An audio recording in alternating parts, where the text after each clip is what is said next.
কোথায় যাচ্ছি? বলো বুট দিতে যাচ্ছি।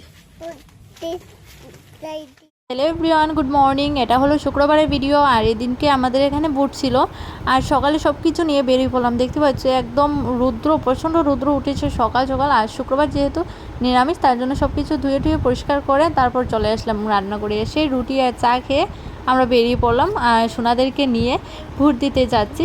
আর ভোট দিতে যাচ্ছি সবাইকে না দেখালে হবে বলো তো? এই সবাই ফটো উঠে পোস্ট দিয়ে ফটো উঠে ফেসবুকে দিচ্ছে, কিন্তু আমি জানো তো দেইনি। তো যাই হোক, একটু মজা করলাম আর বেরিয়ে পড়েছি। সোনাদেরকে নিয়ে তো যেতেই হবে। তো এখানে এসে এত লম্বা লাইন ছিল, সকাল সকাল চলে আসলাম। ভাবলাম যে ভিড়টা হবে না, আর সবাই আমার মতো মানে ভাবলো যে সকাল সকাল দিয়ে আসি তো ভিড় হবে না। আর দেখো একজন ছাতা নিয়ে দাঁড়িয়ে আসে, আর আমি এখানে ওর পেছনে ছাতা নিচে ঢুকে বসে আছি। কি আর করবো, এত পরিমাণে গরম, আমি তো ছাতা নিয়ে যাইনি। আর সোনারা এখানে ডান্স করছে। তো কেমন লাগলো আজকে ভিডিওটা? টাটা, দেখা হচ্ছে আরেকটা ব্লগে।